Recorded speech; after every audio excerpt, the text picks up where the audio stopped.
मैं हिंदू हूँ तुम मुस्लिम है दोनों इंसान। ला मैं तेरी गीता पढ़ लूं तू पढ़ ले कुरान। इस स्वतंत्रता के अवसर पर है मेरा बस एक ही अरमान, एक थाली में खाना खाए सारा हिंदुस्तान। नमस्कार प्रणाम, मैं हूँ पंडित रूपलाल कुमार और आप देख रहे हैं दी प्लेटफॉर्म। जी हाँ, दी प्लेटफॉर्म में आपका स्वागत है, जिस पर मिलती है विभिन्न प्रकार की नॉलेजेबल वीडियोस। और आप यदि मेरे चैनल पर अभी भी नए हैं तो कृपा करके इस चैनल को सब्सक्राइब करके बेल आइकन दबाना न भूलें, ताकि विभिन्न प्रकार की नॉलेजेबल वीडियोस सबसे पहले आप तक पहुंच पाए। तो चलिए आगे बढ़ते हैं और जानते हैं कि आखिरकार हमारे देश में 15 अगस्त को इतना क्यों महत्व दिया जाता है, आखिर क्या है इसमें खास।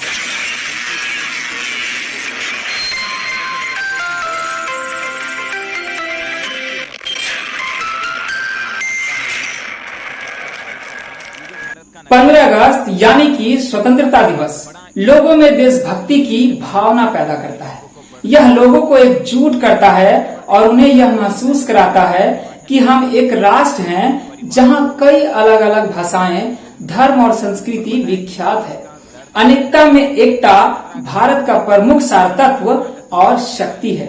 हम दुनिया के सबसे बड़े लोकतांत्रिक देश का हिस्सा होने पर गर्व महसूस करते हैं, जहां सत्ता आम आदमी के हाथ में है।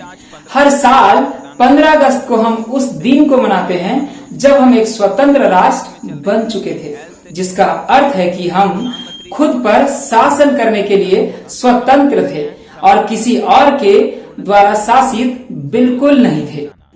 15 अगस्त 2022 को भारत की स्वतंत्रता का 75 वर्ष पूरा हो जाएगा।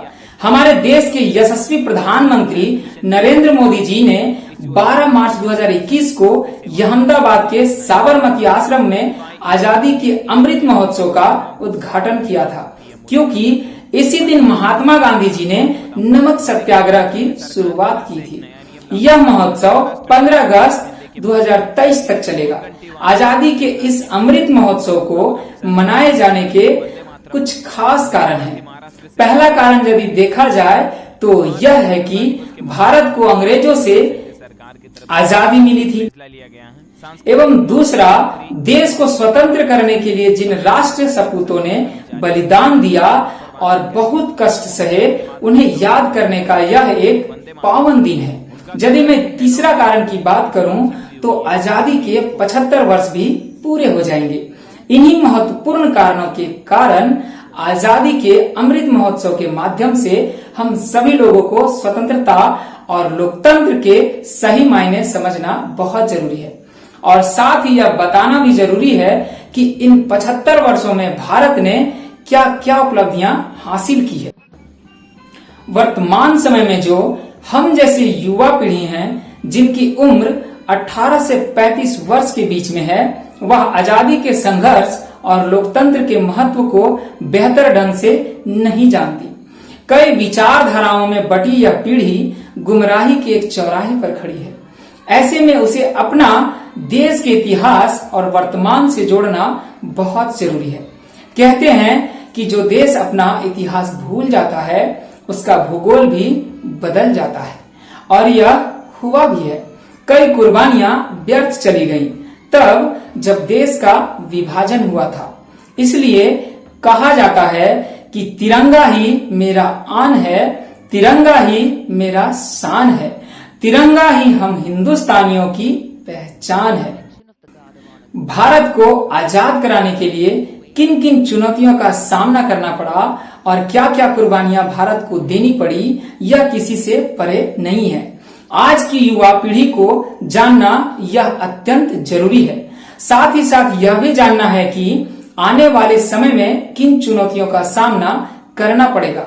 हालांकि किताबों और स्कूलों में पढ़ाए गए पाठ उन्हें आजादी के बारे में बहुत हद तक कुछ जानकारी दे सकती है या मिल जाती है, लेकिन वह करीब से इसकी संघर्ष की कहानी को नहीं जानते हैं। इतिहास की बहुत सी बातें पाठ्यक्रम में नहीं मिल पाती, जिन्हें जानना या बताना बहुत जरूरी है।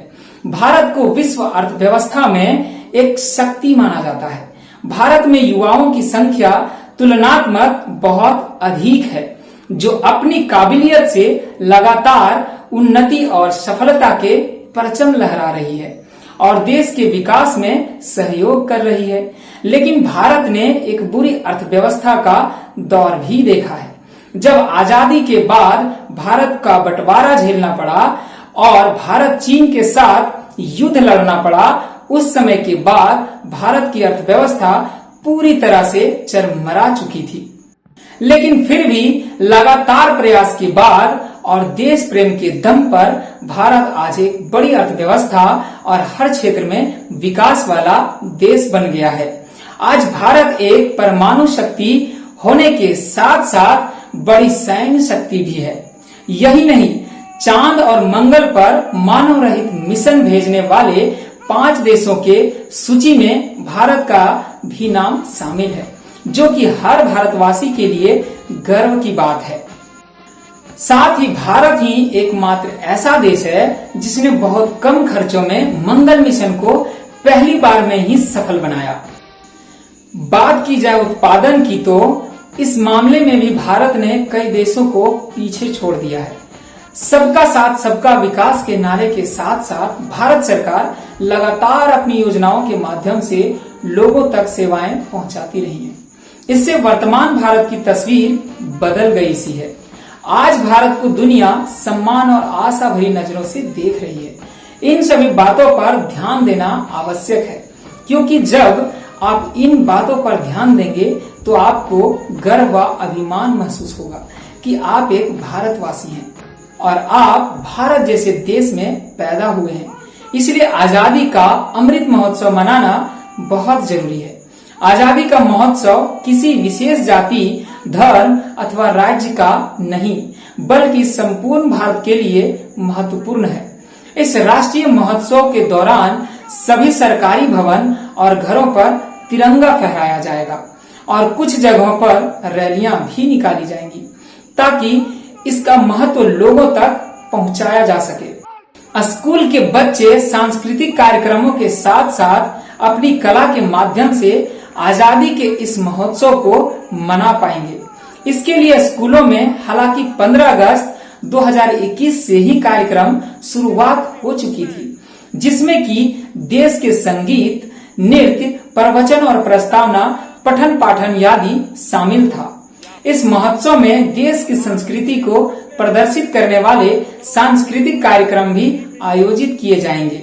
साथ ही आजादी के अमृत महोत्सव में चरखे से लोकल फॉर वोकल को बढ़ावा दिया गया है। इसके लिए साबरमती आश्रम में एक चरखा रखा गया है। जब कोई भी व्यक्ति लोकल व्यापारी या कंपनी का सामान खरीदेगा और उसकी तस्वीर सोशल मीडिया पर डालेगा, उस समय लोकल फॉर वोकल का टैग लगाकर इसका प्रचार किया जाएगा। उसके बाद यह चरखा स्वतः यानी कि अपने आप घूमेगा। और अंत में जाते जाते स्वतंत्रता दिवस के इस पावन त्योहार के शुभ अवसर पर बड़ों को मेरा बहुत बहुत बधाई एवं छोटों को अनेकों शुभकामनाएं के साथ साथ मैं यही कहना चाहूंगा कि आजादी की कभी शाम नहीं होने देंगे, शहीदों की कुर्बानी कभी बदनाम नहीं होने देंगे। बची होगी जब तक एक बूंद लहू की, तब तक भारत माता का आंचल नीलाम नहीं होने देंगे। नमस्कार। हाँ, हमारा ये वीडियो आपको थोड़ा सा भी इंफॉर्मेटिव लगा हो, यानी कि पसंद आया हो, तो प्लीज हमारे चैनल को लाइक, शेयर, सब्सक्राइब करके बेल आइकन दबाना न भूलें और अपने दोस्तों एंड ग्रुप्स में शेयर करके हमारे कमेंट बॉक्स में अपना राय देना भी न भूलें। तो चलिए मिलते हैं नेक्स्ट वीडियोज में, और हमारे साथ बने रहने के लिए हृदय के गहराइयों से प्रेम पूर्वक बहुत बहुत धन्यवाद।